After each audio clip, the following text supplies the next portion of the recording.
Son of a bitch. Of course, the power will go out as soon as I try to start this. Hold on, guys. There we go. Hey guys, my name's Ban, B-A-N, that's how you spell it, and I'm your local independent weather correspondent.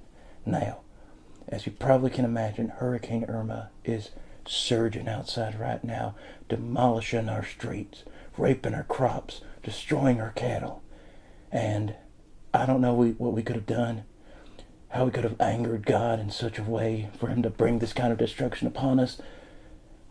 How that has happened is beyond me. But I tell you what, folks, you will not see any better weather coverage than from me, your local independent weather correspondent. Now, we're going to go outside firsthand into the storm and see firsthand its true monstrous shape. All right, let's go.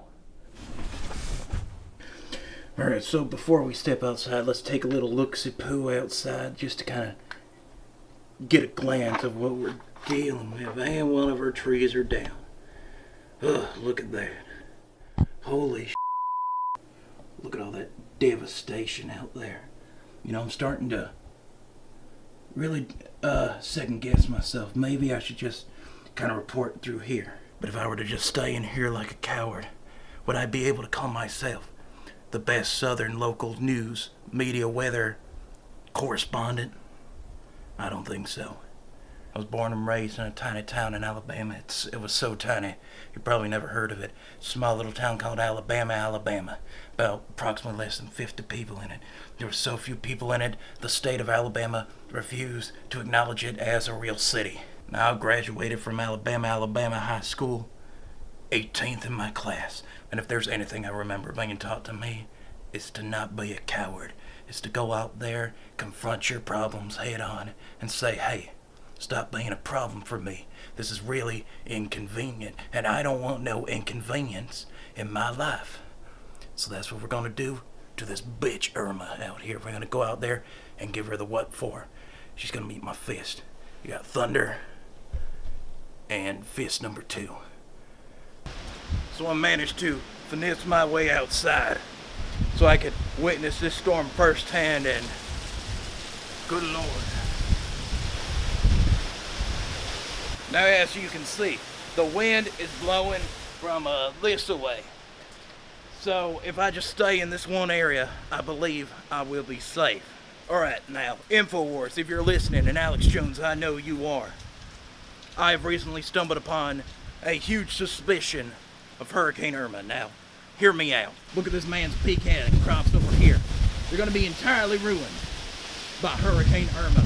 These gusts, they're going to knock down every tree he has. It's going to just ruin his crop, ruin his income for the next incoming year. But why is Hurricane Irma doing this now? It's not confirmed. This is just a highly educated guess. But I think that Hurricane Irma has a problem with the hardworking American people, more specifically American pecan farmers. Now, I don't know why she has this bias against these people, but it's clear to see she is destroying their crop, and they're not going to have any income for the next incoming year, because I assume that this is their only source of income. So you can quote me on this, InfoWars. Hurricane Irma hates the hard-working middle-class American people. Now, I'm starting to think Hurricane Irma is on to me. She may have found out my location. She's trying to slowly sneak up on me, but luckily I'm protected by these big-ass brick walls that are behind me. Now, Hurricane Irma, she's not going to get me without answering a few questions first. Number 1, why Georgia? Number 2, why Florida? Number 3, why the hard-working American middle-class people? Well, these are questions I'm going to find out right now. Come on. Let's go get Irma. Yo, Irma, come on. Okay, yeah. Maybe. Maybe at another time. She's kind of powerful right now. Let's let her weaken a little bit. Then we can tie her up and interrogate her. Oh man. Okay, I think Irma's on to me. She must have heard what I was saying out there. And as soon as I shut off the camera, damn duck hit me right in the head. Irma is sending wild stock. She's sending animals out to get me. She is turning nature against me, your local independent weather correspondent.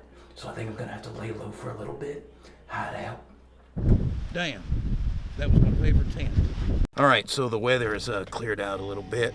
We're about to, I enlisted the help of someone who shall remain nameless, and we're gonna drive around a little bit to kind of assess the damages that I cannot see from my backyard. Oh damn, that was my favorite tree. Wonder how many people died. Not overall, just here in Coptown. See all these stores right there? None of them are open. It was that way before the hurricane too, so don't feel too bad. There's a church right here. Let's make sure this holy structure has not been penetrated with the devil's evil tree limb.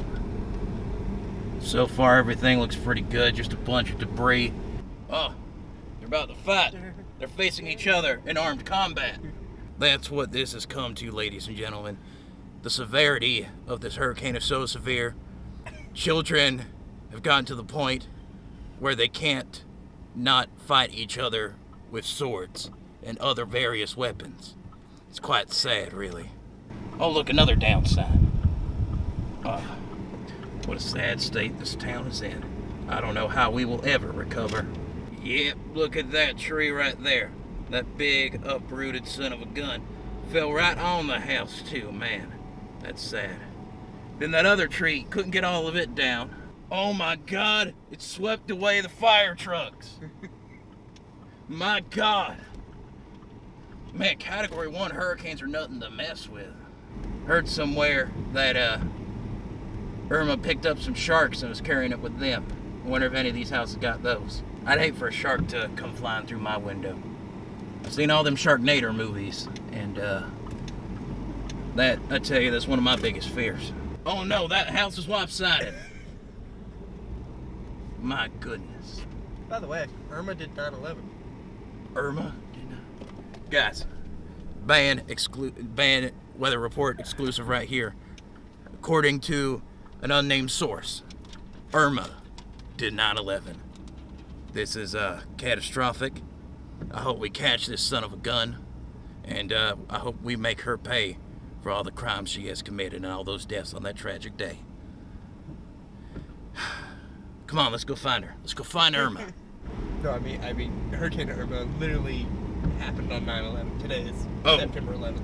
Oh, so you didn't mean she did 9/11? No. Okay, guys, I have to make some clarifications. According to this unnamed source, Irma didn't commit 9/11. Irma just happened on the same day as the anniversary of 9/11. So forget everything I just said. God, I feel really dumb right now. Man, if I worked for someone else, I'd be fired by now. Look at that. America still standing today. Nothing's gonna do us in, especially not some bitch named Irma. Goodness gracious, look at all that. There's usually no water in this. Absolutely no water, and now it's filled to the tippy top. Man, these kids lost their homes. They're just all out in the streets. Man, this is sad. Man, the hurricane was so bad for this guy, I forgot how to drive. It was all on this side of the road. Man, this Dollar General got demolished. Oh, wait, it hasn't opened yet. Okay, never mind. That stop sign's gone. Man, how are people gonna know when to stop? They don't. Mass anarchy. Cats and dogs living together, mass hysteria. So as you can see, the devastating effects Hurricane Irma had on my little town was not so bad, actually. I was expecting a lot worse. But everyone's crops seem to still be in order, except for that dude's pecan trees. Poor dude. I'm still looking into finding out if Hurricane Irma really does hate hard-working middle-class American people. Because if she does, that's just not cool. Actually, it's not cool to hate anyone, really. Except child molesters, Nazis, who else? So if anyone's listening and they were affected by this devastating hurricane, please send me photos, send me videos. I want to talk about you in my next independent weather broadcast. I'm trying to bring back independent news, guys. It's gonna be a thing. CNN, fake news. Fox News, fake news. Bands, weather report, that's all the news you need. You look at me, and I look like someone who can be trusted. It's like, oh, look, there's a big chubby dude with a cowboy hat and a purty mustache. I can trust that dude. That dude seems to know what's going on. He knows what's hip and happening in the world. And you're right. I do. You are right to trust me. Alright, so this is Ban, signing off. Oh no, it's raining again. Get back in the house. Everyone, get back into your house. What are you doing? You're missing our house. Where are you going? Listen to me, folks. I think I'm being kidnapped by one of my fellow correspondents. I thought I could trust him for years. Now it seems like he's taking me somewhere other than my house. I'm really scared. So if you see a black Toyota Prius, please call the police. Thank you.